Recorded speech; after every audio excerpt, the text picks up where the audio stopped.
printed it out, but the print was so small I couldn't read it, so I had to keep it. Okay. Today's topic is the medical approach to an integral medical approach to preserving your vision. Dr. Andy Rosenfarb, founder and clinical director of Acupuncture Health Associates in Westfield, New Jersey, is a world-renowned expert in the field of Chinese medical ophthalmology. Since 1997, he has been leading the field in integrated treatment methods that combine traditional Chinese medicine, naturopathic medicine, and new cutting-edge therapies to help people suffering from debilitating eye diseases. It helps them to maintain and improve their eyesight. Dr. Rosenfarb earned his master's in traditional Chinese medicine from Pacific College of Oriental Medicine and his doctor of naturopathy from Kenyon College. He continued his postgraduate education. That's a good reminder to please turn off your cell phones. Yes, yes. And Dr. Rosenfarb will have to say the name, Zhejiang. Close. College of Chinese Medicine in Hangzhou, China. Drawing from his extensive training and clinical experience, Dr. Rosenfarb recently teamed with researchers at Johns Hopkins University to design the acupuncture protocol for the first ever clinical study on the efficiency of treating RP with acupuncture. Dr. Rosenfarb is board certified in acupuncture and Chinese herbal medicine and is a founding member of the National Guild for Acupuncture. He serves on the board of directors for the American Association for Acupuncture and Oriental Medicine and as an executive council member of the Specialty Committee of Ophthalmology of the World Federation of Chinese Medicine. He's the author of 6 books on Chinese medical ophthalmology and integrative eye health. So quite a renowned background, quite an extensive background, and so let's give him a hand and thank you very much. How's everybody doing today? Good? Good. Thank Dan, Linda, Susan, all you guys. I really appreciate you giving me the opportunity to connect with you guys this morning. This gorgeous day we have. So let's get into it. We got about an hour and a half. Now, real quick, I just want to put this out there. I know you guys have a lot of questions, and I want to get to them. So let's try to hold all questions to the end. I will definitely get to your questions, even if I have to hang out a little while longer to kind of chit-chat with you guys. If you have to run or we kind of get late and I have to run, I'm leaving my cards up here. You guys are more than welcome to call me, to email me, get in touch. Like after this, if you have questions or anything like that, I'm happy to have that conversation with you. Okay, so let's get started. Healing your eyes with Chinese medicine, naturopathic medicine. Now, the reason I put eyes and not just glaucoma is because I know a lot of you guys have some mixed conditions too. In the treatments that we do is obviously the subject matter we're talking about today is glaucoma, but it's a broad spectrum in terms of helping people with different eye conditions. So, just real quick, these are the books that I've written over the last 15 years. I am actually going to leave them up for you guys if you want to take a look. Relevant for you guys is the book that we have on glaucoma. You could get this on Kindle for 99 cents if you want. So, and the other one, people ask, Healing Your Eyes with Chinese Medicine. This is good primer just to help you guys understand, Chinese medicine and kind of my approach and how we're looking at this whole thing from a more of a holistic perspective and a full body perspective, not just your eyes. So let's see what else. As was mentioned, we did research studies with Johns Hopkins University, Nova Southeastern down in Fort Lauderdale, 2012 and 2014. It was really exciting. One of the coolest things about doing research, other than getting, showing efficacy, was the ability to help us better understand the mechanism of action of acupuncture and how it works for increasing blood flow to the eyes, stimulating the retinal cells and the whole visual system. So that was really a lot of fun. This is the pilot study we did. We went down and presented that right after we finished the study. We were on Dr. Oz. That was a hoot. That was a ton of fun a couple of years ago. Went on Dr. Oz talking about holistic eye health and natural healing. So last thing I want to talk about me before I move on to the important stuff, which is you guys, is so I developed these systems in the late 90s. I graduated acupuncture school in 1997, a school called Pacific College of Oriental Medicine in San Diego. San Diego is a great place to go to grad school, by the way. Love New York, but Southern California was real nice. I've been in practice for a little over 22 years. Obviously, my specialty and expertise is in ophthalmic acupuncture and Chinese medical ophthalmology. That's my passion. That's my life's work. That's where I've really, put all my energy into. I teach internationally. Next week, I'm going to Amsterdam to teach. The week after, I'm going to Los Angeles. Then later in October, last week of October, going down to Mexico to teach down there as well. So part of my passions are not only like working with patients and educating you guys, but also helping other acupuncturists and physicians and eye doctors to really help them understand the necessity, in most cases, to bridge the Eastern and Western or conventional biomedicine and more traditional Chinese medicine, naturopathic medicine, to really ultimately produce the best clinical outcomes for you guys. So the methods we use are all research-based, as we talked about, and our goal is really simple: to use an integrative strategy to help you guys recover vision, if possible. In most cases we can, and then just help you keep what you got. And we're going to talk about how that works. So our agenda is we're going to go through a few things. First, we're going to talk about the problem, which obviously is relating to your vision, dealing with glaucoma. Maybe it's not you, maybe it's a family member, a friend, a loved one, somebody you're caring for. And the possibility of what is available to you. All right. So right now, there's surgery, a couple of surgeries, some eye drops. That's about it in terms of the limit of what's available to you right now. And the focus is primarily on eye pressure. Right. We're not really doing too much therapeutically to deal with the optic nerve, which, as we know with glaucoma, is the thing that starts to break down where we lose our vision.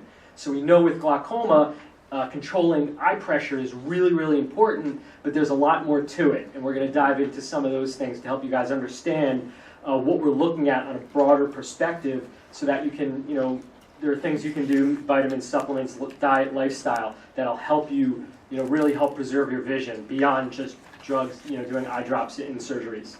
And then ultimately the path we look at is where do you want to end up, which obviously is the same for most people, is they want to retain as much vision as possible in order to keep the lifestyle that they have, right? Keep doing the things you want to do. So that's what we talk about in terms of doing some work. So the plan is, what do I have to do in order to keep my vision, help recover my vision, and then ultimately, again, the path is the result that's going to produce on a short-term and long-term basis. Good? All right. So the first thing I want to talk about is the problem or your condition, glaucoma. In its various states, it could be open angle, angle closure, normal tension, pseudoexfoliation. We know that there's a lot of different varieties and flavors of glaucoma these days. But the condition is the conventional diagnosis that you were given. All right, it's what Western medicine is calling your eye condition. But that's usually not why people seek treatment. It's because of the problems that they're dealing with right now around the vision loss. Maybe the peripheral vision is starting to go. Maybe you're getting some spotty vision. Maybe the night vision is starting to go. Light sensitivity. Maybe you're having some glare issues. Maybe things are starting to dull out a little bit. So you may be experiencing those different symptoms related to your vision, but ultimately it's like, how is this affecting your life? Like, how is that showing up? What problems is this causing you? Are you like bumping into things? Are you having a hard time reading in dim lit places? Or is it gotten so bad where it's affecting your driving and your freedom of getting around? So we have obviously people at different stages. Early stage, probably not going to see much in terms of vision loss, but as we progress, we do the drops, we do the surgery, and we're kind of hoping that that's going to preserve our vision, but as we know, that's not always the case. You do the drops, do the surgery, and the vision still starts to decline or continues to decline. It's like, well, what else can I do? So, most of the time there's not too much. And we'll talk about, again, some of the supplements and other things you guys can do. So again, we really look at the problem present that you're dealing with in terms of, what you notice with your vision, and then what we're looking at down the line, right? We know a lot of these conditions are neurodegenerative, meaning that over time, they kind of get worse and worse. So, that's a concern. That's why people want to take action. Like, look, I know the prognosis and long-term outcome of a lot of cases of glaucoma is not awesome. So, we want to take action and self-advocate and do what we can in order to help, again, preserve the function and integrity of the optic nerve so we can enjoy our lives. So first and foremost, before my doctor title of being like naturopath, acupuncture, and seeing patients, is more of illumination. So the story is like this. When I first started practicing and I learned that acupuncture can help people with eye conditions, I had what I call the opposite of this, which is tugboat mentality. That means I was going out trying to save everybody all the time for everything, including glaucoma. I was literally hunting people down and chasing them like, if you can, how could you not? We could save your vision, come on, you know. And I forgot about this thing called free will, you know. So not everybody, people are okay. They're like, look, you know, I'm losing my vision, you know, just deal with it. So some people it's a fit and interested in this, and some people aren't interested. So my goal is why I'm here is to just educate you guys, right? It's not to like push you to do anything or deter you from anything. It's just to illuminate, right? That's what a lighthouse does. It just illuminates. It shows you what's going on. It shows you, here are the rocks, here's the safe harbor, you're driving your own boat, you decide where you want to go. I'm just going to show you what's going on, the lay of the land, the water, the rocks, so you guys then can make your determination based on your educated content that you're getting on what's best for you. So that's my bigger role, again, is just to help people understand what's going on and then what's available to them. And then you guys make your own choices to what works for you. So illumination starts with the facts, all right? Understanding what's going on. And you know you were diagnosed, or a family or a friend or a loved one was diagnosed with acute or progressive vision loss, so meaning with glaucoma, either you're diagnosed and you're asymptomatic and your vision's okay, but you're either glaucoma suspect or you know you're kind of early stage and there's some concern going on. And then if, you know, we know that the pathology and the progression of glaucoma, you know, for some people it's slow, some people it's fast, but why? We're going to talk about that as well. You may have been told that there's limited or conventional treatment that's available to you. We talked about that. Eye drops, maybe surgery to control the pressure, but again, there's not too much being done to protect the function and the integrity of the optic nerve. That's really where we come in. So most cases, I leave the eye pressure to the glaucoma specialist. Why? Because they're really good at it. Really good at controlling eye pressure most of the time. We do have certain cases where people are unresponsive to eye surgeries or conventional, you know, eye drops and stuff like that. It's either too irritating to them, or they're having allergic reactions, or they're really early stage and they're maybe borderline high, and they want to try this before they start on the course of medications. So they're like not quite where they need to be. Eye drops, the glaucoma suspect, maybe the eye pressure is hovering around, you know, low 20s, and maybe there's some cupping going on. But, you know, those are the stages where people are like trying to look to prevent before it's like, okay, it's an emergency, we have to do surgery, we have to get you on drops, somebody's got like 40s or 50 eye pressure, that we have to lower that. So the possibility we're here to talk about is you might be able to recover some vision, and you might be able to preserve your vision. And how do we do that? You know, often glaucoma is a pretty doom and gloom scenario. You know, it's like, well, how fast is it? You know, you don't know. I mean, of course, life is unknown, but you're kind of like, okay, well, you're diagnosed with glaucoma, or somebody you love and care about's diagnosed. How long are you going to keep your vision? How fast is it going to deteriorate? What's it going to look like? How's it going to affect, you know, all these anxiety-producing thoughts that we have about it. What's going to happen? You know, am I going to die? You know, we have these really high stress responses around it. So we want to try to manage that. And again, our treatment methods are integrative. You know, we're not bashing, we're not criticizing, we're not anti-conventional biomedicine. We just understand the limitations of just strictly focusing on the eye pressure, that's just one side of it. So an integrative approach where we use naturopathic medicine, Chinese medicine, acupuncture, functional medicine to really focus on the optic nerve and the underlying factors that accelerate progressive vision loss of the optic nerve, understanding those factors and looking at what we can do to help manage that systemically, right? Because this is a whole body thing we're talking about here. We go to the eye doctors to help us with our eyes, but we're not a machine. Like, it would be great if we can go to like STS tires or Mavis tires and just like we do, just swap out our eyes like we swap out our brakes, or just get a new set. Hey, my eyes aren't working. I need an eye job. You know, instead of a brake job, just pop them out, get new ones, right? That would be great. But that's fantasy land. That doesn't exist. Maybe, you know, a couple hundred years from now, they'll have that technology. But right now, we're a human living organism, right? We can't separate the part from the whole. So the better our overall health, the better our eyes are going to be. And that's one area that ophthalmology in general, except if you're talking about things like diabetic retinopathy, lacks the understanding and perspective that glaucoma is a systemic disease process that's showing up in the eyes. Right? It's not just an eye issue. There are systemic factors in many cases that can lead to these types of conditions. One of the things we know is that often, like normal tension glaucoma, all right, that's usually underlying an autoimmune condition. So that's not super common, and the treatment for autoimmune is steroids and immune suppressants, and that has its whole host of effects as well in terms of affecting the brain, the eyes, and stuff like that. So even the biomedical treatment for something like an autoimmune condition isn't awesome because it's usually steroids and anti-inflammatories and stuff like that. So again, integrative strategy to produce the best clinical outcomes for you guys. That's what it's all about. It's all about you guys. So after we look at the facts, we look at there's some impacts, right? We have the facts. You're diagnosed with glaucoma, or your family or friend is dealing with it. So there's some impacts based on that scenario, right? And some of these may be relevant to you, some may not. But it can potentially affect your job and earning potential if you're still, working, right? A lot of jobs require some level of visual acuity and good vision. So people freak out because it could really affect their ability to work and their livelihood. It's very, very scary. Primary relationships. Question: does vision loss cause stress to anybody? A little bit. A little bit, right?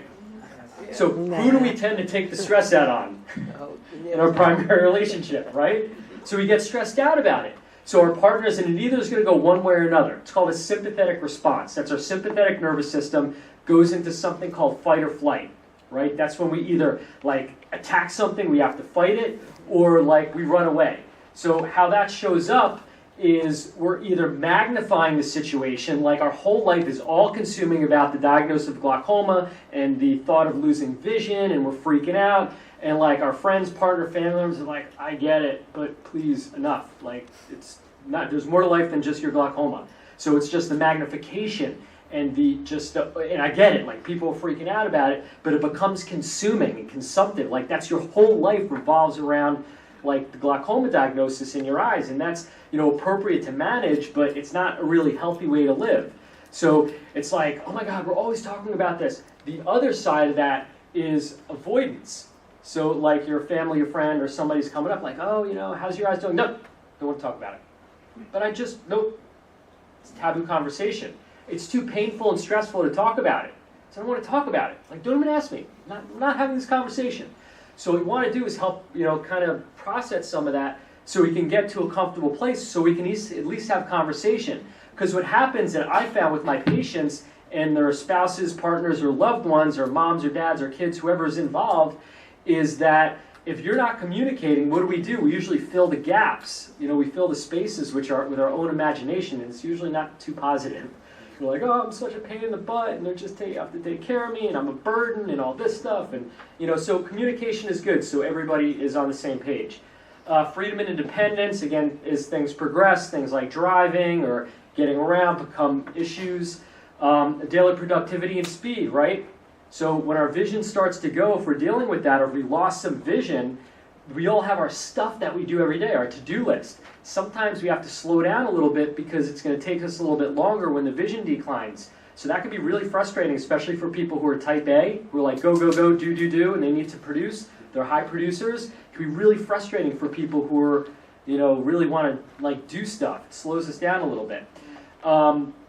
Also, things you enjoy. I have a lot of patients who are bicyclists and do triathlons and motorcycle enthusiasts and downhill skiers, kind of have edgy activities and hobbies.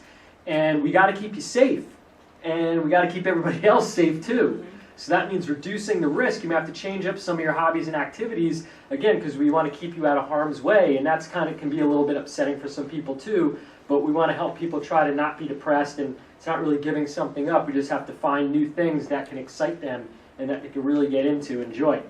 Impact on self-confidence. Again, I deal with a lot of teens and kids, and most of the times we think about glaucoma as being age-related, but I have kids who are born with certain conditions, and even teens and 20s who have developed these conditions like normal tension glaucoma or idiopathic conditions. Don't really know what causes it. Maybe there's a disease process or autoimmune or an infection or maybe it's congenital.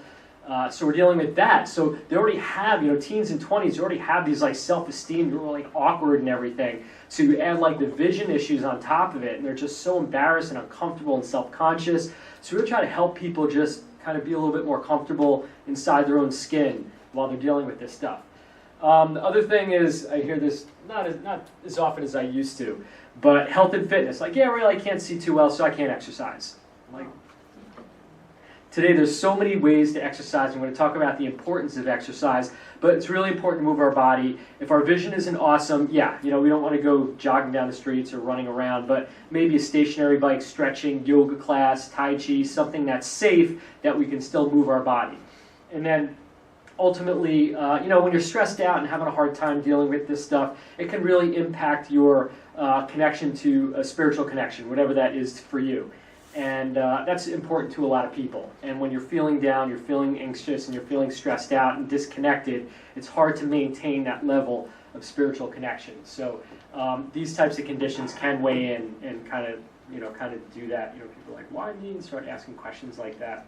So now we have the facts and the impact on those feelings, but we also have, we're people. So we have feelings. We have the facts, the impacts of the facts, but we feel, we have emotions. Some of us are wired to be more emotional, more right brain. Some of us are wired to be a little bit more logical and less emotional. But we all have emotions. We all experience feelings. All right? A lot of the common feelings that my patients have explained to me over the years is denial. These are not in any specific order. Denial is really big, usually at first. And then isolation. This is the biggest, most long-standing emotion that I see people have. People tend to isolate themselves when they're dealing with a health condition, specifically eye conditions. For a bunch of reasons. A, they want to be private about it. It's too stressful. But how does that look, isolation? Generally, it looks like this. Husband, wife, partner, mom, dad, dog. I know you love me. I know you care about me. But you don't know what I'm dealing with. Don't even try to understand. Like, you don't get it. I'm dealing with this, you're not. So I know you love me, I know you care about me, but you don't know what I'm going through. So please, that type of thing. So what we don't realize is we put ourselves on this own desert island and isolate ourselves. So again, that goes back to communication and why you guys are here, right? In support group. That's why I love these types of organizations. Because you can't be isolated and connected at the same time. These type of support groups foster connection. You're talking to people who are going through the same thing you are, which is so important. Whether it's online, I like live groups better because online, even we have online groups, sometimes you get lost in translation, people get offended and stuff like that. But when you get FaceTime with people and you could kind of hang out with people in the flesh, you can really get a sense and appreciation of listening to other people's stories, sharing our stories, seeing what they're doing to help themselves or how they're navigating through the situation, how they're dealing with the stress and the emotional aspect of it. It's really important. So, awesome for you guys putting this together. It's really, just as a community, it's really, really important on a psychological and emotional level. Desperation, helplessness, hopelessness, despair. Sometimes I feel anger, fear of rejection. And then my all-time favorites, shame and guilt, which we affectionately call shilt because they show up together often, all the time. Arguably the worst and the most useless of human emotions. Look, I get it. We mess up sometimes. We feel bad. We get a little shame and guilt. But we deal with it. We apologize. We correct the situation. We move on. Long-standing shame and guilt. Well, I'm not good enough. I should have done this. I should do that. I'm so embarrassed. I'm not. Get rid of that. Drop that. You're doing as good as you can. You're awesome. You're just dealing with the situation. You don't owe anything to anybody any more than what you're doing. So don't feel bad about what's going on. It's not your fault. There's nothing to blame. You're not cursed. It's a circumstance that you're dealing with, and you're really better than you think you are in terms of that. So don't let that monkey mind or anybody else tell you that you're anything less than awesome, because you are. Depression, anxiety, have good days and bad days. That's just part of it. Anything, whether it's eye conditions or anything in life, we just have good and bad days. It's just a matter of managing it. Resentment, humiliation, these are just, especially humiliation, you get embarrassed sometimes. So the best remedy for humiliation is a similar word, humor. Developing a little bit more of a sense of humor around what goes on. You kind of stumble, or somebody goes to shake their hand, you miss it.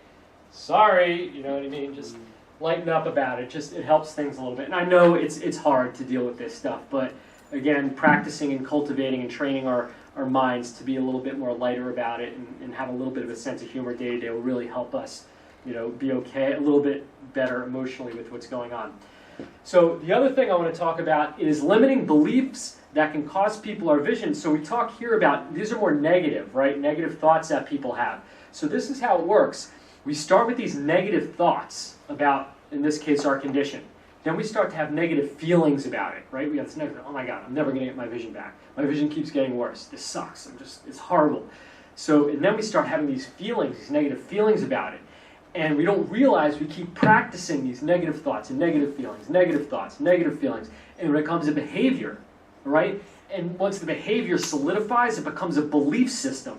So we actually start believing things and we start telling stories to ourselves to try to convince ourselves and other people. We have these stories in our head.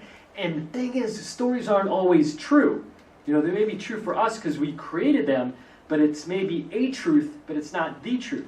So sometimes with patients, we want to look at their stories and belief systems that they created for themselves because it can, in fact, hinder their treatment process, especially if you're looking to manage your condition or get help with it. So certain belief systems, like I'm not losing my vision, which is what? Denial. And can you get help if you're in denial? Like nobody here would join this group if they were in denial because they're like, no, my vision's fine. It's also called delusional or living off in fantasy land, but they're out of touch with reality. They're just rejecting what is, too afraid, it's too painful to deal with it. Or the belief system that conventional medicine may save my vision. Yes, it's possible. It's possible. There's gene therapy, stem cell therapy, there's biotechnology going on, there's nanotechnology, there's robotics, there's some really cool stuff happening. But right now, we have eye drops, there's surgeries, maybe some laser surgeries. There's not too much have changed over the last 25 years when it comes to glaucoma treatment. Maybe some new meds, maybe a little bit more specifics and higher technology with the laser, and it's a little bit more precise. But overall the treatment's been pretty much the same for a while. But we're looking for new stuff. But right now, saying, just rubbing my lucky rabbit's foot and hoping that someday we'll find a treatment that's going to correct the vision. It's just not. I found that hope is not being proactive. You guys see the distinction between that? Like sitting and hoping and praying that something's going to come along and save me, versus, hey, I'm going to do what I can. I'm going to save myself. That means I'm going to get out there and learn as much as I can about everything that I can, protect my vision. You guys see that, the distinction between that? Okay, good. And then nothing can help me. What's that? Resignation. Oh, my doctor, my friend, or I read something, or I made up in my own mind. Nothing can help me. I'm resigned to the fact that anything is going to come out of this. There's nothing good. I'm doomed. Right? Anybody ever feel like that? Right? And again, I wouldn't expect you guys to be too into that mindset because you guys are here in a support group. That means you're on the up and up. But there are people like that, right? You may come across people not only with their vision, but other conditions. They're like, that's it, I'm done, tapping out, just sitting around waiting for my number to be punched. Or the doctor said not to waste your time. Fortunately, this is getting less and less. I was here, first time I was here at the New York Eye and Ear Infirmary was, I'm going to say probably around 14 years ago, where a lot of you guys know Dr. Rich. Rich? Okay, so years ago he had gone to China and observed some acupuncture for glaucoma with eye pressure. So we kind of got connected somehow, and I came here and I gave a presentation to him and his fellows talking about acupuncture and my approach. Actually went to his clinic and we were doing some trials, clinical trials on patients and stuff like that. And it was great. It was a really good opportunity. And it's guys like Dr. Rich who are very open. Again, he is, I know he's kind of like, I think he's moving into retirement now, but he, he's open. His MO is whatever's the best for patients. I don't care, I know I do the drugs and surgery, but extremely open individual into understanding what's possible, whether it's supplements, vitamins, nutrients, acupuncture, whatever works, right? So we're seeing a lot more of that. But then again, I do have some patients that come in from time to time where they're like, yeah, my doctor said not to waste my time, it's a waste. And I have a lot of comments to that, but there's just one that's really important. And that is it a qualified response?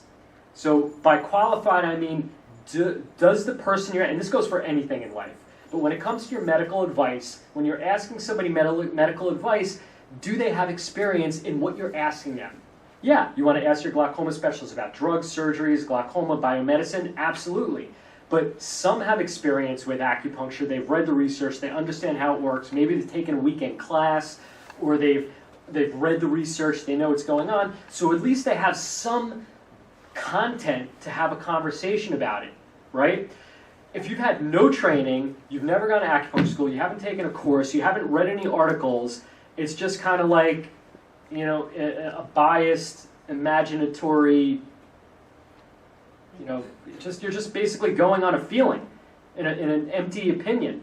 So just consider that. You know, if your doctor's like, well, I don't agree with acupuncture, I don't think it's going to help. Well, why? Based on what experience? You know, and you can be nice about it. You don't have to like call them out, but it's appropriate to ask, well, what's your experience been with acupuncture?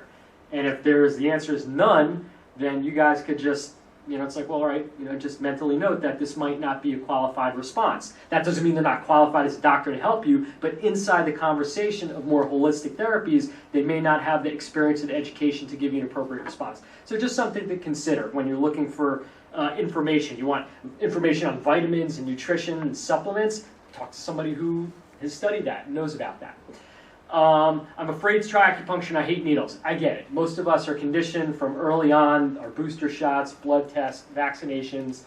We treat a lot of kids. So the good news is that we have created needle-free treatments for little kids, and we usually don't have any problems with the adults, but once in a while I get people who are like totally freaked out by needles, and we do like laser acupuncture or electroacupuncture and different things that are not really using needles. But acupuncture for adults seems to work a little bit better.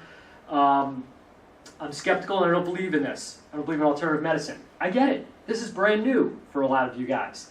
And it's just a whole new concept, especially when you're told there's nothing that can be done beyond your drugs and your surgery. It's like, hey, well, here's somebody else coming along saying that there might be. So, you know, but the cool thing is we've done the research. Everything we're talking about is research proven. So that means, you know, stuff works. The biggest thing that I get concerned about is when I talk to somebody who comes in or they email me or something like that, and they're like, yo, I just don't have time to deal with this. What that tells me is that this person is somebody who doesn't prioritize themselves, and they don't invest in themselves, and they don't really care about themselves. They're too busy with other commitments, or they're resigned to take care of, they're taking care of everybody and everything else other than themselves. So I don't even want to get these people, I'm not trying to even get these people into treatment yet. I'm like, can you like go for a massage or take yourself for a walk, or how about going out to a nice dinner? The goal is to get these people to just like take an interest in themselves or start taking care, like, you guys ever try to, those of you guys who love to help people, how good are you at helping people when you're fried, you're tired, you're sick, you're exhausted, you're not sleeping, you're cranky, you're hungry, right? So we're not taking care of ourselves, we're not that good use to much other people.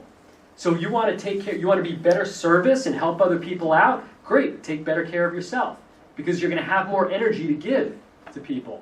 That makes sense? So I get really concerned, like I get worried, because that's just like a lifestyle thing. Again, these people put themselves as the lowest man or woman on their own totem pole. And I'm like, kind of raise the bar a little bit. Right, we're about halfway done. 3 things I want you guys to know about. This is like the educational content of what we're talking about here. So there's 3 main things that will rob your vision, all right?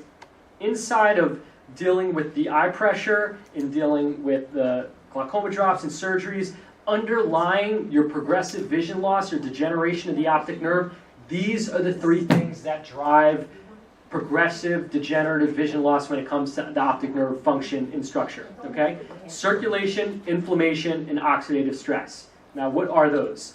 So blood flow to the eye, we know we need that, right? You guys, we check the optic nerve, your doctor may say, oh, you're having some pallor, or it's starting to look a little bit pale. Right? What does that mean? The blood flow to the eye is decreasing to the optic nerve, so it doesn't look healthy. Right? We know when somebody gets anemic or they're really sick for a while, they have this like yellowish or pale complexion. They don't have, you know, the rosy cheeks or the, you know, good color. They don't look so healthy. They look sick. It's the same thing with the optic nerve. We need to make sure that it's a nice bright pink color, indicating that there's good blood flow and it's a healthy tissue. So over time, we also want to deliver nutrients, right? The optic nerve needs nutrition, and the eye in general needs nutrition. It needs vital nutrients that help feed the eyes. All right? We also need to remove carbon dioxide and metabolic waste. So the optic nerve in the retina and the whole visual system is made up of cells, right? Nerve cells. Each cell is like a mini version of us. We need to breathe. Cellular respiration, inhale, exhale. We need to eat, drink, take substance in, food for our eyes and for our bodies, and then we need to eliminate, get rid of toxins, right? So we have this flow of taking in air, exhaling, inhale, exhale, and getting in nutrients and eliminating toxins. As long as that flow is doing its thing, that's the circulatory aspect that's going to maintain its integrity. Did you guys know that the retina is the highest oxygen-consuming tissue of the body? I would have thought it was the brain or the heart before I actually learned this statistic. The retina, and again, the retina is an extension, right? So we think of the optic nerve, and it just kind of flowers open. So it's this big hard nerve that goes from the brain to the eye, and then it just opens up or flowers open into what we call the retina that lines the whole back of the eye, right? So it's like we have this hard, big wire that comes, and then it just frays out and opens up into like a satellite dish to pick up light signals, right? And that's the job of the optic nerve, to conduct those light impulses through the optic nerve to the visual cortex, then to the prefrontal cortex so we can interpret vision. All right? What happens is when the retina and the anterior parts of the optic nerve become deprived of oxygen, they start breaking down. They can go into dormant state, they can get sick. It's like, you know? It's like, here, I'm going to give you guys a cocktail straw. Try to breathe out of that for the next day. You know, you're like, you know, you want to breathe. So we're like constricting. And how do we lose oxygen? Two ways. Either anemia, right? You guys know what anemia, that means the blood volume. We have these little red blood cells here. Those are called red blood cells, and those would carry oxygen throughout the body, right? So the volume of red blood cells can be low, and that's what we call anemia. That means the blood volume is too low. So that means like either not eating enough or bleeding, like menstrual bleeding, or after childbirth. You see a lot of cases of glaucoma and other eye conditions that'll decrease after childbirth, right? Sometimes women are still in, healthy birthing parts of their lives, and they have kids, and then after they have a child, the vision tanks. Why? Because there's blood loss. And the retina and optic nerve is really sensitive to oxygen fluctuations there. So the other thing that happens is the tubes, right? Blood's delivered through capillaries, veins, and arteries. Those capillaries and tubes can get clogged or they break, right? They're pipes. So we need to make sure the structural integrity of the blood vessels are strong and they're not clogged up. That's a big part of what happens with glaucoma. There's certain things that we're going to talk about in a minute that can break down the blood vessels or clog them up. You know, things like plaque and cholesterol and metabolic waste products can clog it up. So oxygen is really important. Remember this, because I'm going to quiz you guys a little bit on this a little bit later on. Inflammation is the second thing. Inflammation. Conventional medicine's talking about it now. Biomedicine, alternative medicine, naturopathic medicine has been talking about it for 2 decades as being a primary driver of disease. It's a big deal. Again, and so it's not enough just to give you guys anti-inflammatories like steroids and NSAIDs and things that are going to help control inflammation. We need to be a little bit more sophisticated about that and source the inflammation. A lot of people have glaucoma because of an infection, generated heat or an inflammatory process that's affecting the optic nerve, or autoimmune conditions like we talked about normal tension glaucoma, where a lot of those cases have a lot to do with an autoimmune process going on. Allergies, right? Toxicity, heat, heavy metals, stress can create inflammation. Eating a junk food, crappy diet can cause inflammation. A lot of the junk and a lot of metabolites and processed foods and GMOs. There's a lot of additives in foods that aren't too healthy for us if we're eating, a really not healthy diet. Metabolic issues like diabetic retinopathy. I have a lot of patients who have glaucoma and diabetes or other inflammatory conditions that are accelerating the glaucoma. Certain medications can be pro-inflammatory, right? The side effects are inflammatory process. And dehydration, not drinking enough water, right? Water puts out fire. If we're dehydrated, we're going to be more susceptible to inflammation. And a lot of the meds we're taking, or other stuff, we'll talk a little about dehydration in a few. So oxidative stress, I know I'm going fast. We got a lot of content, so I'm just trying to get through this stuff. So apologize for my rapid fire here. So oxidative stress. Everybody's heard of antioxidants by now? Okay, good, bless you. So oxidative stress is caused by what's called free radicals, which are unpaired electrons that go around the body trying to neutralize, right? They're trying to stabilize. So they will try to take this electron, their unpaired electrons, trying to steal the electrons from stable organs, cells, DNA, tissues, organs. They don't care. They're like, it's like the analogy I like to use is somebody who's drowning, right? They're just drowning. They're going to grab, they'll pull people under, they don't care. They're just going to grab onto anything just so they don't die. So that's like what the free radicals do. They're just in such a state of stress, they don't care who they damage. And we have some free radicals in our body, but what happens is the levels of free radicals can increase. And when those levels increase, they reach a critical mass, we start to accelerate our aging process. All right? And that's called, that accelerated aging process is called oxidative stress. Our brain, heart, and eyes are 3 internal organs that are especially sensitive to oxidative stress. And you guys have any ideas what other organ of our bodies is extremely susceptible to oxidative stress? Gut. External, on the outside. Skin. Yes, right? Oxidative stress, we protect our skin from the sun, UV rays. We oxidize. We know that, people who drink a lot of alcohol. Remember back in the 70s and 80s, we're sitting out with the reflectors slathering on baby oil, out in the sun. That oxidative stress from drugs, alcohol, stress. You ever seen anybody who's gone through a really hard decade or a really stressful time period? You haven't seen them for a while, and you're like, man, you aged. They just look worn and beat down. It's the oxidative stress, the chemicals, the cortisol, the adrenaline, the catecholamines that are being produced, those stress hormones that are really starting to break down their skin and the elasticity. They look like, ugh. Even heavy smokers, they kind of, or people who are sun worshipers, you see, they look like, like a catcher's mitt, like a leather catcher's mitt. They're just accelerated aging. So we found that for the eyes, there's a lot of different type of antioxidants, but specifically carotenoid antioxidants are super useful for the optic nerve and the retina. Now, what are carotenoid antioxidants? Things you already know. Leafy green vegetables, lutein, zeaxanthin, astaxanthin, mesozeaxanthin, vitamin A, retinol palmitate, carrots, which is where carotenoids come from. So all this stuff that we've been told are good for our eyes already, the common denominator is they're all high in carotenoid antioxidants. Even Chinese herbs that we use, the ones that are beneficial for the eyes are really high in carotenoid antioxidants. Maybe some of you guys have heard goji berries or lychee berries. It's amazing. This goji berry is called gochujia in Chinese medicine. It was documented over 4,000 years ago to be an herb that was used for vision. How the heck did they know that those nutrients contained carotenoid antioxidants that was going to protect the vision? It blows my mind. There was no technology. We didn't really know the pharmacology and the pharmacokinetics of these nutrients in herbs and supplements. But back then, they knew. So that I'd love to go back. If I could time travel, I'd go back and be like, how did you know this? So anyway, point here is that carotenoid antioxidants are fat-soluble nutrients. So it takes time to saturate in your body, usually about 4 to 6 months. In our clinic, we actually test people for carotenoid antioxidant levels. If your levels are too low, they're not protecting your optic nerve and retina and brain against oxidative stress.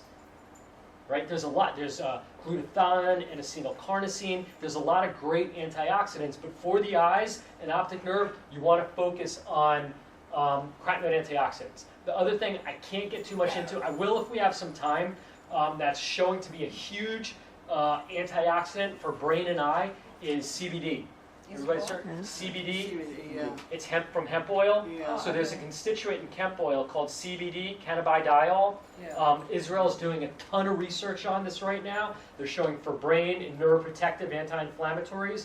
My next project, and probably in my next book in the next 2 to 3 years, is going to be on the benefits of cannabinoids, which is CBD and stuff like that for vision. That's like my next big project. I'm actually right now in the middle of taking the first USDE approved education for healthcare providers on the use of medical cannabis and cannabinoids and stuff like that for helping all health conditions, with my particular interest obviously is on ophthalmology.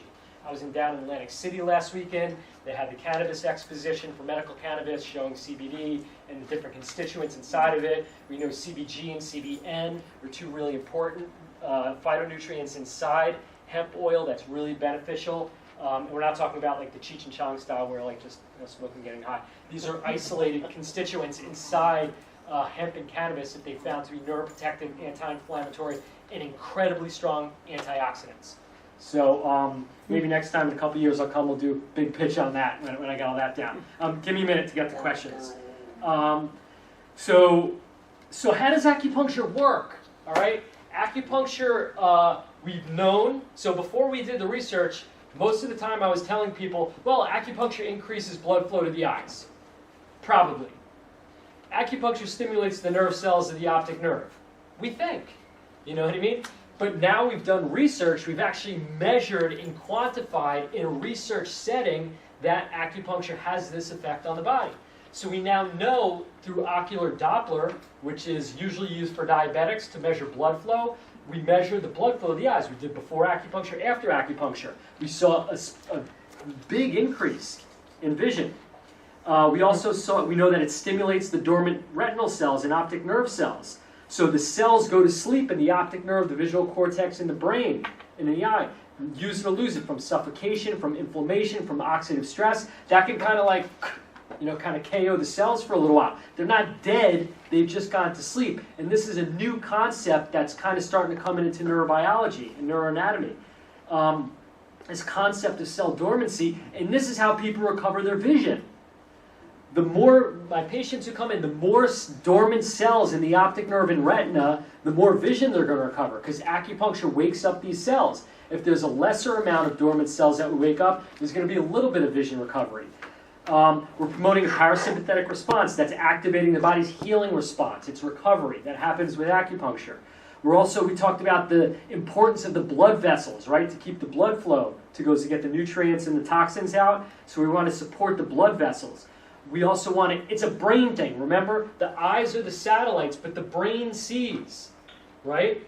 So at some point, even if we get a new wire, a new retina, or an optic nerve, that we can hardwire the information to the brain, we're going to be in good shape. If the brain's damaged, the visual cortex damaged, then it's a really hard case. Like, I'm not even sure how they're going to figure that one out. But I know because the brain sees, if we can bypass and get the information, even through implants, to get that vision stimulation content to the brain for processing, we're going to be able to see. And I think that's where it's going. I think, in my opinion, that's going to bypass gene therapy and stem cell. I think biotechnology and robotics and nanotechnology is coming at such a fast rate that we're going to bypass that. Release stem cells. So that's a newer thing that we found. Everybody's big on stem cells these days. We found that acupuncture actually increases endogenous stem cell production by up to 10 times. What does that mean? So stem cells primarily come from your bone marrow, and they also come from fat cells. Stem cells are used in children for growth and development, and they're used in adults for repair and recovery, right? So acupuncture is a microtrauma, and stem cells respond to trauma. So when we hurt ourselves, bump ourselves, bruise ourselves, if, God forbid you break something, the body rushes stem cells to that area to repair that area that's been damaged. So the Chinese doctors in China found that they were doing stem injections of embryonic stem cells into the abdomen like a decade ago when they started doing stem cells. I don't know if they're using whatever embryonic, I don't know if it's human or pig stem cells, but anyway, they're using acupuncture to guide and direct where they wanted the stem cells to go. So now we know we're doing that with acupuncture. So what they did is they took a plot of blood before acupuncture, tested the quantifiable amounts of stem cells in that unit of blood. Then they did acupuncture, measured it again, and they found there was about 10 times the amount of stem cells indicating that acupuncture triggers the release of stem cells, which we know are great for the eyes. However, if we go back to what we were talking about, even if you release the stem cells in the eyes, if the blood vessels to the eyes are clogged, broken, there's inflammation congesting the blood vessels, they're not going to get there. That's why acupuncture is so important in keeping the blood flow. You can have all the stimulated stem cell activity you want, or external stem cells. If we don't have good blood flow to the eyes, it ain't going to get there. So real quick, I don't want to get too much into the analogy, but this is what we're talking about. So in the optic nerve and retina, we have 4 types of cells when we're dealing with this type of situation. We have normal functioning, receiving the light, sending it to the brain, and we see. Dormant, normal structure, they've gone to sleep, just like your cell phone when the battery dies. Right? You don't throw it out, you just charge it up. Okay? Damaged and abnormal. That means that either the heat, the inflammation, or there was a trauma, the cell structure's been broken a little bit. They're not gone, they're just damaged and they need time to heal. We know based on current neurology, it takes about 8 to 15 months for a nerve cell to heal. They're slow, but they will heal. Then we have dead scar tissue fibrosis, that which is gone. Whatever's gone is gone. That's it. There's only one person that we know in history that's been able to resurrect dead tissue, and that is Dr. Frankenstein. But seriously, guys, dead is dead. But the thing is, when you do like a visual field test, and you see areas that we think are dead or not picking up light, some of those areas can be dormant. So when we do a before and after comparative of visual field tests and we look at where people are picking up light, if we see people are doing well clicking on the test and they're seeing more light, that means after treatment we've activated and woken up some of those dormant cells, and that's why they're seeing better. So there are 3 phases of vision care that we take our patients through. The first is to kind of wake up the dormant cells. All right, wake them up. That happens really fast. We wake up dormant cells. How do you wake up somebody who's sleeping? With a stimulus, right? Bucket of water, alarm clock, air horn, kick them. It depends on how much you like them. But that's how we wake people up. So acupuncture is the stimulus that arouses whatever's sleeping or dormant, right? And then we have the repair and regenerate phase, which is, again, about the patients usually come for about 2 to 4 rounds of that, and that takes about 8 to 15 months, roughly a year. So generally speaking, after patients have recovered their vision inside the first year, including the waking of the dormant cells and repair of the sick and damaged cells, then we move to maintenance, help you keep what you got. So the first year is kind of the sprint to recovery. Then it's to maintain while all the time we're dealing with the inflammation, the circulation, the oxidative stress, anything that's driving the underlying conditions.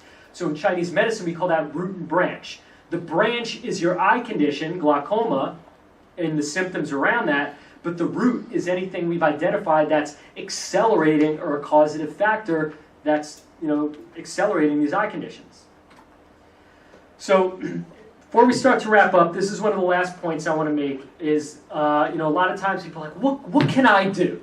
What can I do? I got patients email me we have patients that fly in from all over the world. People contact me every week from all over about treatment. Not everybody can come to Westfield, New Jersey for treatment, So they have, what can I do? Like, what things can I do to help my vision? My doctor told me I can take eye drops, I can get a surgery, maybe I'm not a candidate for surgery, but what can I do to help prevent my vision? Well, the first thing is to understand those 3 factors: blood flow, inflammation, oxidative stress, and manage those, okay? It's usually good, even if you don't go to somebody who specializes in that, at least a naturopath and functional medicine practitioner or somebody who does Chinese medicine can help you identify some of those factors and deal with that systemically. Remember, we said a healthy body, if we deal with the systemic inflammation, oxidative stress, and circulatory issues on a global level, a whole body level, that is going to in turn help slow down the progression of our vision loss.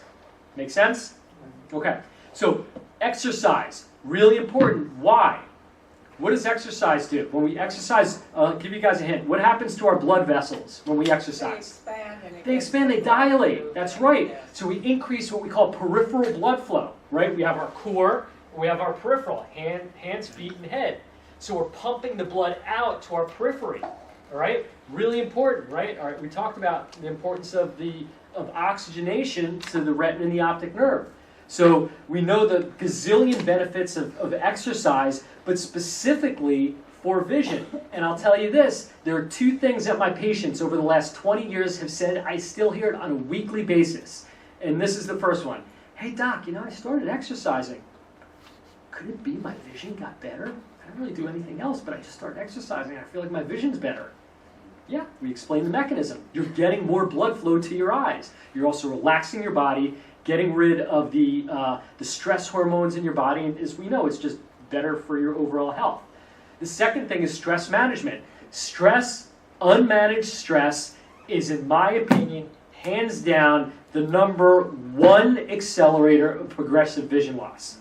Without question. I have two cases, exactly the same trajectory that I've observed over years. My patients that are super highly stressed, type A, don't manage stress well, they're just irritated people all the time, their vision accelerates faster than that others who are just a little bit more relaxed and easygoing, type B people. It's just my observation. And it goes on my feedback from patients too. You guys may or may not have experienced this as well. I hear this every week. Oh my God, it's been so stressful. I haven't seen you in a couple weeks. I've been dealing with so much stress this week. I lost my job, dog died, got laid off, somebody was sick, just more stress. Vision got worse. Acute, or maybe it came back, but I hear every week that my vision got lost because I'm stressed out. Why? We talk about blood vessels. What happens when you're stressed out to the blood vessels? The blood vessels constrict. Constrict, and when we constrict, we do what to the blood? Less blood flow to the eyes, right? So like this, our whole body constricts and reduces the blood flow to our body. Our fight or flight mechanism. It's just not there yet. Well, they do more than constrict. They also release the lining of the blood vessels, release noxious chemicals. It's true. Which further. There's a whole cascade effect. Yeah, there's so many things that happen with stress. There's the cortisol, the adrenaline, the blood sugar shifts with insulin that happens when we deal with that. The catecholamines, the adrenaline. Our body's built for these intermittent, once in a while fight or flight responses when we're stressed all the time. Same with brain, right? We're talking about eyes, but the optic nerve in the brain is the same system, right? The eyes are one nerve off the brain. And we know that stress is also the number one accelerator for brain degeneration. So just keep that in mind. If you're dealing with stress, just, try to work on it, get some help. Prayer, therapy, this is therapeutic. But long and short, I tell people, have more fun. If you're stressed out, you're not taking care of yourself. You're overwhelmed, or you're not focusing on you. You know what I mean? You're focusing on the negative too much. Do more to have more fun and enjoy your life a little bit. That's really the best remedy to stress. Stress is an indicator that you're not doing what your soul or your spirit wants you to be doing. You're doing all the stuff that you think you should be doing, or your attitude. It can be an attitude thing too, a conditioned attitude. Good sleep, very important. Most of us are sleep deprived, taking Tylenol PM, Ambien, bottle of wine. That is not sleep. You are passing out. There's a distinction between that. Once in a while, if you need to, whatever, we've all got jet lag or stuff like that, it's appropriate. But using it habitually is not sleep. We need restorative sleep. Why? We heal when we sleep. That's when our nerves and everything reset. So we got to get a good restorative sleep. How do you know enough sleep is enough sleep? You feel pretty refreshed in the morning. You're not you feel all right. And again, day to day, but generally, and that can be season specific. For me, I know that I can go 6 hours of sleep and be fine. In the summertime, 5, 6 is okay, but in the winter, I need more like 7, 8, just because that's the way my body rolls. So you guys, may notice and pay attention to that. When you're stressed out, most people sleep less, but guess what? You need more sleep because your body needs to recover. All right? Hydration, we talked about the need to stay hydrated. Our bodies are 75% water. When we're born, it's almost 90%, and by the time we live up into our 80s, 90s, or 100s, we're in the 60% water. So it gives a lot of credence to the fountain of youth. Our body, as we age, is about dehydration and oxidative stress. That's the aging process. So when's the best time to drink water? Anytime. Specifically. First thing in the morning. Why? You need to hydrate over at night. At least a liter of water is lost just breathing. You lose just from breathing at night, you lose about a liter of water. If you're sweating, if you have night sweats, or whatever, you get up, you're losing fluids at night. So first thing in the morning, we have mineral salts and everything that accumulate in the kidneys, ammonia that accumulates in the kidneys. So first thing in the morning, it's a good practice. Take a big old cup of water, drink it down, clean out, flush out the system. What do most people do first thing in the morning? Coffee. What does coffee do? Dehydrates you. So I'm not against coffee. I used to be, I don't drink coffee that much anymore, but I used to be, a coffee-holic. Hi, Mandy, I'm a recovering coffee-holic. But it's not first thing in the morning. Even green tea, well, I don't do coffee, but I do green tea every morning. Green tea is a diuretic. Anything with caffeine in it, Red Bull, energy drinks, coffee, tea, great. If you love a cup of coffee in the morning, do it. Just have some water first. Have a big glass of water, room temperature. We want our water usually room temperature or warmer, because our body has to produce energy to heat it up, right? So if you're going to do cold water, between meals, and sip it. I know a lot of people are just like, I have to have my cold water. Don't have it with meals, because it's going to screw up your digestion. And especially for, I tell a lot of my women patients who have like PMS and they get cramps and stuff like that, cold water is one of the worst things you can do. So even like digestive or menstrual cramps and stuff like that, cold, iced, anything below room temperature is going to affect that. So stay hydrated. Diet, supplements, and probiotics. We talked about some of the important nutrients. Fish oil is really important. CBD, we talked about carotenoid antioxidants. For glaucoma, one of my favorites is taurine, is an amino acid. I usually recommend people take 1,000 to 2,000 milligrams a day. Titrate up the dose, because you take too much taurine, it can kind of give you the runs a little bit. So if you're titrating, stay home. Don't like people think, oh, more is better. I'm like, I'm going to take 4,000. I'm like, yeah, you're going to be home all day. So be careful with that. Probiotics is something I'm a huge fan of. It's the only supplement right now that I recommend for everybody across the board. Other supplements I like for vision is ginkgo biloba, which is one of the best nutrients to help with microcirculation to the optic nerve in the eye.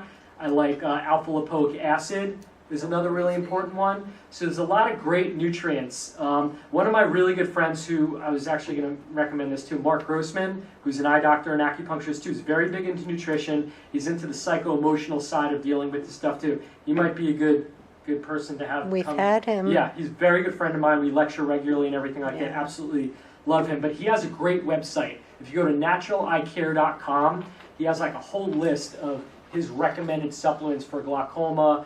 Microcurrent stimulation is something that it can be useful. So check out Mark's site, and Mike Edson. They just came out with a really good new book too on eye health. Great resource. What's his name again? Mark Grossman, Grossman, Dr. Mark Grossman. Protective eyewear, right? Want wraparound sunglasses, not only outside, but we have these things now, these little kooky crazy things called screens. We have laptops, tablets, and phones. Anybody ever use these? Just once in a while, right? No, all day. We're on these things. What do they emit? Blue light, right? Blue light, no bueno for our eyes, right? We're on it all day. We need to set our phones to blue light time, which usually kicks on in the evening. We want it all the time. If we're on screens doing work, get blue light protected glasses. If you wear contacts, so you don't really need glasses for up close, go on Amazon and get the blue light glasses for $20, the clear ones. Or go to your opticians with your regular glasses, make sure they put a coating on it that's blue light protection. It's like a couple of bucks, it's worth it. Trust me, if you ever get eye fatigue or tired from doing, computer work, you're kind of like, oh, like, get the blue light protection. TV too, flat screen TVs, they emit the blue light and the EMFs. So protect your eyes outside. Actually, the sun emits blue light too. So outside, UV protected, blue light glasses outside.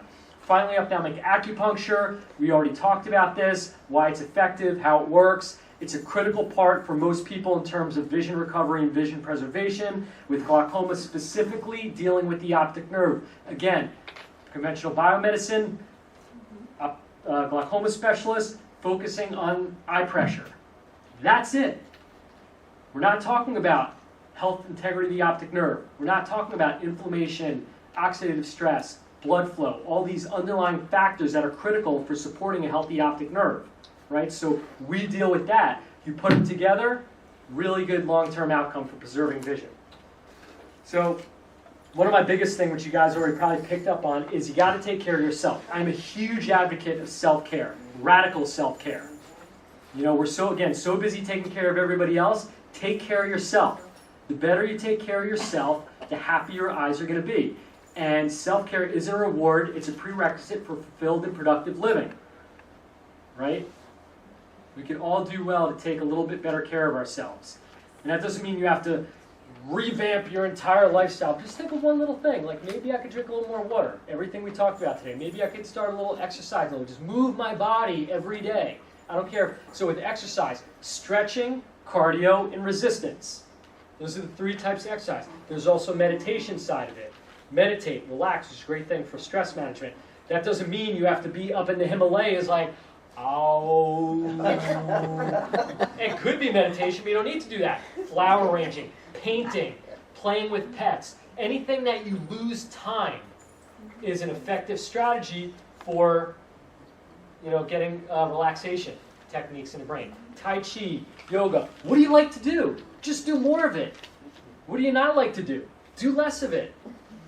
It's kind of that simple. I like to overcomplicate things a little bit. So the whole strategy is to invest daily in your vision if that's a priority for you, and it pays off. It's an investment. Every day it's bucket work. What am I going to do every day to take care of my vision? It's like that whole thing, you put a quarter in, or you put $1 in the bucket. It's just $1. It's just $1.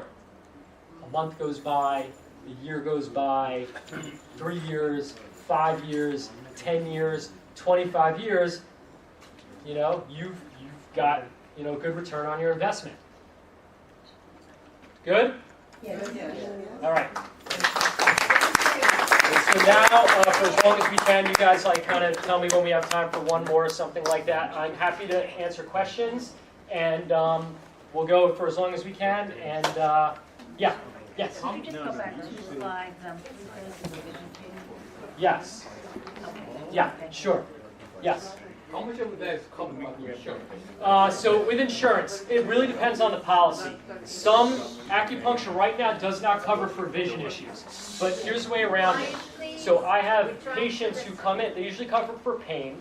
So what I do is we have patients who come in, and if they have a low back, a headache, most people have some structural stuff going on, we will treat that. You can't make up diagnosis because that's medical fraud. But as long as somebody has some pain condition, we'll work on that while we're working on the eyes, and then we give a super bill, and if your insurance policy covers acupuncture, then you'll get reimbursed.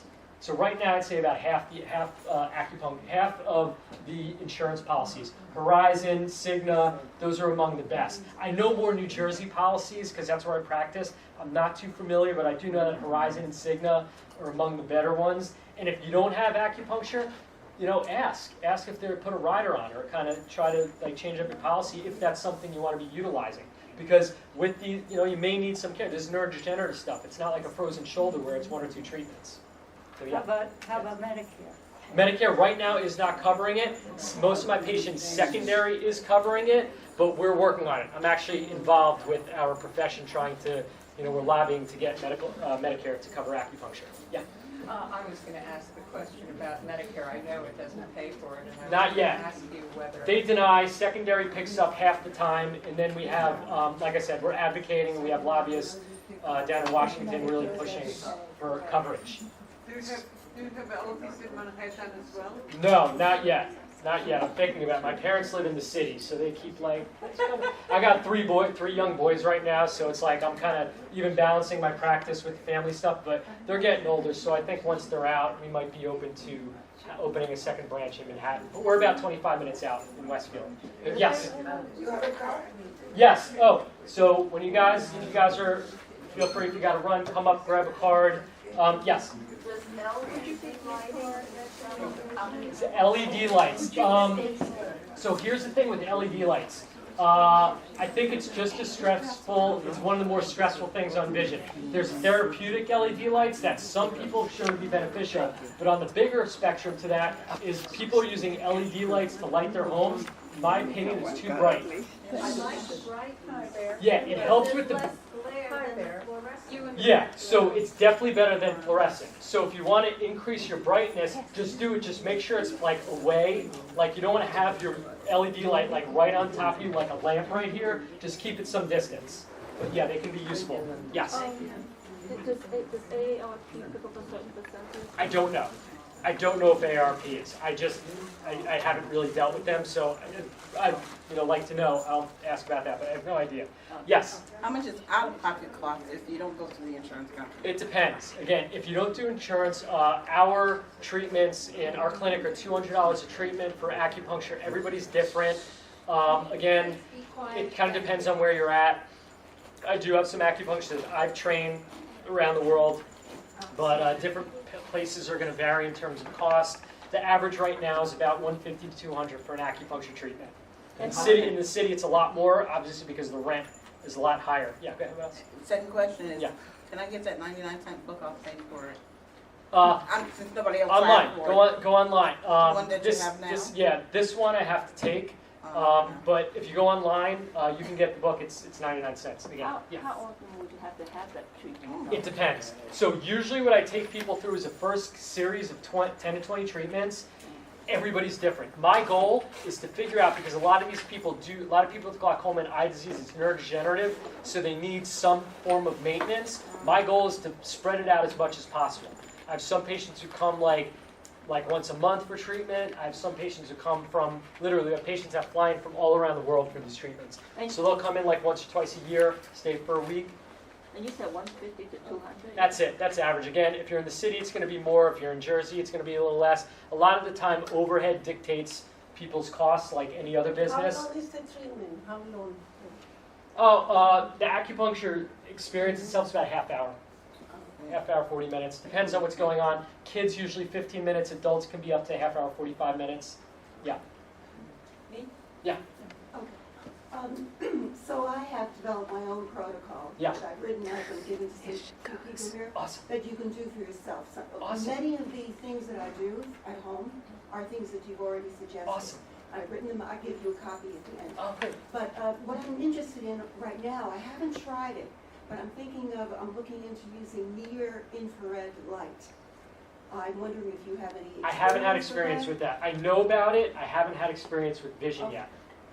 There's so many different Yep. protocols. So much. There's essential oils that Yep. are phenomenal. Did you have There's a lot. So in the book here, we talk about a bunch of those. There's homeopathy, Yep. which is phenomenal. Yep, There's, yep, yep. there's so many There's things so much that out we there. can do for So much out ourselves. there. For everybody side. here. So, What's the point of injection for the acupuncture?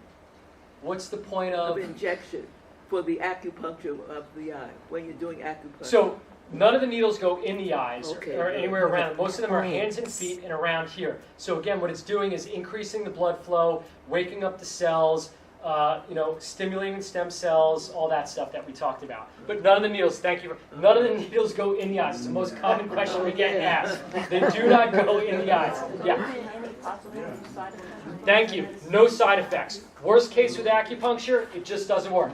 Totally safe, zero risk with acupuncture. No, I'd say one of the side effects is relaxation. Yeah, we do Chinese herbs as well in conjunction. The side Yeah. effect is what? Shoot, yeah.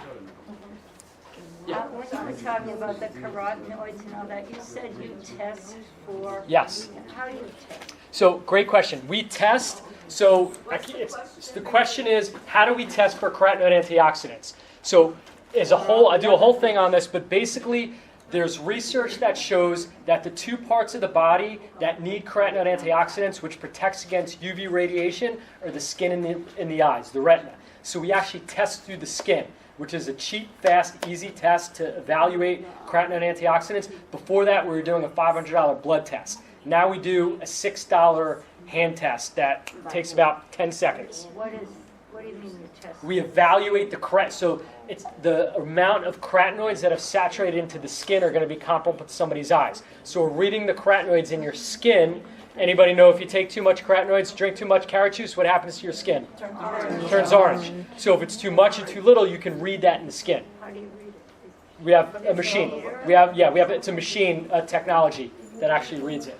What Yep. was the side effect of the acupuncture? None. No side effects, no harm. Like worst case scenario, it just doesn't work, which is about 10 to 15% of the cases. Yes. Can we Yeah. get a little quiet, please? A doctor that's in Manhattan that you know about that does this? Because I don't know. Not off the top of my head, but if traveling's an issue, let me know. I have a couple of people that I know who've been kind of newer getting into the eye stuff. Again, I've been doing it 22 years. I just started teaching last year, really getting out there and teaching worldwide.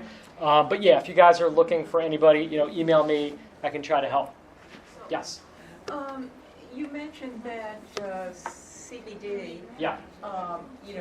can improve. Neuroprotective and Right. anti-inflammatory. It's my understanding that they have marijuana drops, eye drops. THC drops. Information. Yep. And anything coming out of the United States? Not in the States. So great question. There is so many applications of the different constituents of medical cannabis. One of the things we're talking about is THC drop. We know THC lowers eye pressure, already established. But they don't want people going around smoking joints. However, you can do eye drops. You can do salves that actually having transdermal stimulation. So outside of the States, there's research specifically in Israel is going off. Unfortunately, right now, it's still federally illegal. We know marijuana in the States is illegal federally. State to state, there's legalization. As soon as we get that is lifted, prohibition is lifted, the research should start mounting a lot more. But if you want to follow anybody's research on this, look at Israel. Israel is they are so far ahead with funding research for medical cannabis and CBD and THC, but they have drops, they have salves, they're doing it IV, and they're learning different strains are killing certain types of breast cancer. They're so sophisticated with it now. It's awesome. Yes?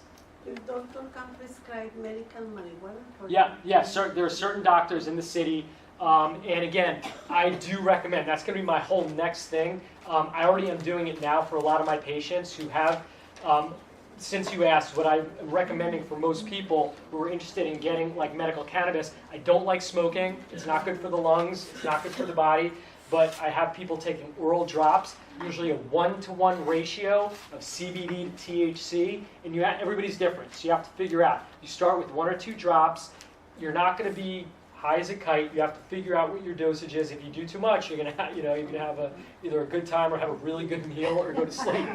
But the idea is to figure out and titrate your dose, and again, you're going to get the neuroprotective activity of the CBD with the eye-lowering pressure effects of the THC inside that. Cannabidiol. So it's a specific component inside cannabis, whether hemp or medical cannabis. No. It has to come from hemp, from cannabis. So they're making pills, they're making all this stuff. But right now, to get that, you have to have a prescription. In New York or New Jersey, it's the same thing. And glaucoma, it falls under the one of the conditions that is approved for Can medical you write cannabis. prescriptions? I can. No, there's specific MDs that are licensed to, not even regular doc. I have a lot of friends who are physicians. They had to send me and refer me to a specific doctor who's credentialed to write prescriptions and give a recommendation to enroll you in your state's medical cannabis program. Yeah. So if the CBD, the combination Combo, yeah. drops, do you put them in the eye? Under the tongue. Great question. Under the At tongue some or point they're going to have. around They do have them. But yeah, they have lotion, so people are putting them around their eyes as a salve. Have drops. Should I put them in my Yeah. mouth or should I put them around my eyes? You can try both. You could take the drops and mix them with some oil, or mix them with a little olive oil or something, and massage them around here. Absolutely. Because it absorbs through the skin. Because there's CB2 receptor sites in the skin that absorb. Can it make my pressure too low? No, great question. Yeah, it's regulatory. It doesn't. It's not like a medication that drops the pressure. It just regulates, like blood pressure. It won't drop your blood pressure too much. It just regulates it. Some already are on. Yep. Yep. Will be harmful. Yeah, I like both because they work synergistically in a full spectrum. So there's isolates. They're basically putting out like just THC, just THC. I like you put it all together. It's called, yeah. So it's called the entourage effect, where the whole plant works better than its separated constituents. Yeah. Yeah, but, Prescription you know, from a it's one doctor. thing to put a little drop that's this small in your eye. Mhm. It's another thing to put sap around your eyes. Yep. You don't know how much you're putting on, and you can drop the pressure too low. which Well, is that's why you want to very regulate the dangerous. dose. You want to start slow and keep building up. Well, but you also have to do it on a fairly regular schedule, it seems to Correct. me, because once it wears off, Correct. then there's a boomerang effect. That's why I didn't like people smoking marijuana. That's what they found. They're like, when people have to smoke marijuana every 2 to 3 hours. But smoking marijuana, and this is where you understand the pharmacokinetics about it. When you smoke, it's in and out of your system in an hour or two. When you take and ingest it, or oil, or on the skin, 5 to 8 hours. It stays in your system at a much lower level, as opposed to like getting high and coming down. So the method at which you introduce it into the body is going to affect how long it stays in there. So it's pretty cool. I'm only one person, Yeah. and I might be, my physiology might be bizarre, so Mhm. that has to be taken into Totally. That's why you need to consideration. be under the care of somebody who knows what they're doing. But I've been a patient at Memorial Sloan Kettering for a very long time, Mhm. and they prescribed Marinol for reasons having nothing to do with the eye. Yeah. And what happened was my glaucoma got much, much worse. Wow. And I think that was because they weren't concerned with the eye, they didn't have a proper schedule I agree. figured out. I agree. So, I mean, I think there's... And that's isolates too. So when you're talking about the it's a pharmaceutical, so there are like THC type of medications and CBD medications that are synthetically created. And what I was talking about is the whole plant, which is a much lower and it's not as concentrated, so it's safer. In my experience, what I'm doing with my patients, it's much safer, it's gentler, but yeah, that's the problem. When you try to isolate and create a synthetic and you're going to have a lot more side effects and interactions with that. So, and to your point, everybody's different, so you need to be supervised and understand which strains and which doses. There's a lot to it. It's not just like, here, take this. So great point, yes? I wonder if you could repeat the name of that little pamphlet, that's a booklet that you have, please. Here, you guys want to pass it around? You're welcome to do so. Can we buy it? Not these. I brought you guys can get those on Amazon. You go to Amazon. Yeah, You can get that one on? Amazon, 99 cents. And this is like $15 on Amazon. Okay. What's the name of your book? This is Healing Your Eyes with Chinese Medicine. Great. Treating glaucoma with acupuncture. Great. If you go to Dr. Andy Rosenfarb on Amazon and you type my name in, all 6 books will come up. Fabulous. What are the other four? You can use frankincense oil very, very Awesome. beneficially. Awesome. That's in the book. Eyes, mixed with the grapefruit. Yep. You don't have to Cypress. get into this. Yep, 100%. So we have a whole, it's funny, Young Living was a big company who did essential oils. I created protocols for vision about 15 years ago, and then them and a bunch of other companies are using protocols for vision that I created. So frankincense is one of them, helichrysum, cypress, a bunch of sandalwood. 100%, totally. Any more questions before we wrap up? Guys, I want to say thank you. Yeah.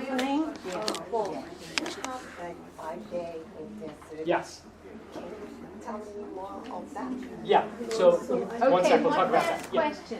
One last question. Yeah. For somebody that has, the Yeah. lady in the back, in the red.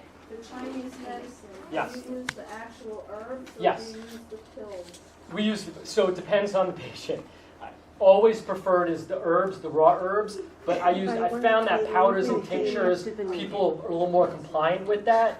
the herbs produce the best results, but we still have people take powders because they're traveling or going to work and stuff like that. So I like the powders. For kids, sometimes we'll go to tinctures or pills. People, because of taste, they can't take it. But my preference is always the raw herbs. And then we cook them. Yep. Thank you.